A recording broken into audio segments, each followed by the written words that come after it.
Let's talk more about that and also the NBA's future with our resident fortune teller, ESPN reporter Chris Haynes, with us, fresh from the AllStar Game. All right, let's talk first about this playoff situation. Talking about seeding the teams 1 through 16. You can see the top 2 teams facing off in the finals.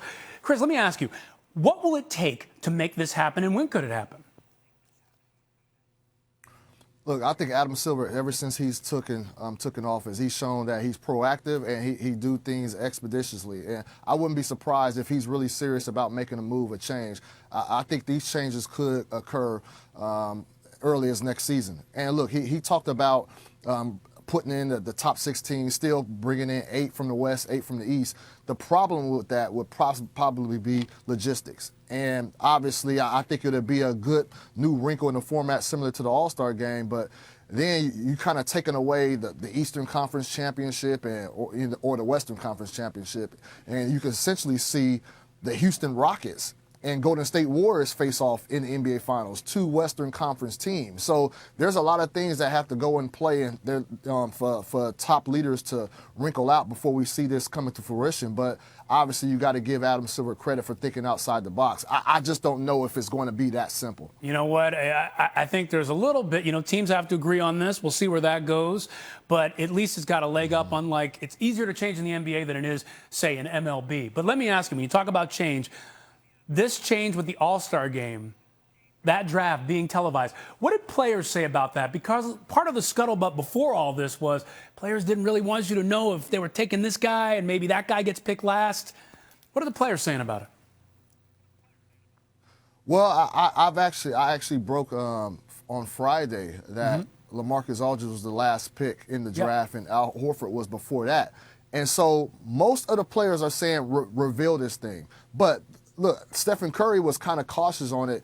He wanted to protect some of the players' dignity. And I know nobody wants my opinion, but I didn't like it initially because I think what you have is you go from guys being all-stars, now with this draft and revealing the names and the orders, now you go from guys being tier all-stars. So now this guy can got a bottom all-star. And I just think it takes away from a lot of guys who may be those fringe all-stars from year to year. I think it puts a lot of hoopla and, people come up with these creative means for guys being picked last. I think it'd be great for the league. But for some of those players, I just think it may cause unnecessary taunts. And I think that's what Stephen Curry and a couple of the players. Yeah, the important thing for a lot of guys just being an all-star. I only have a couple seconds left, but I do want to hit you on this. LeBron's comments, what this Fox News host said about him. What was some of the reaction from some of the players? They thought it was powerful. And look, LeBron James, look, this is his second home city somewhat. He has 2 houses here. This is Team LeBron, the first time in the format. This was his stage.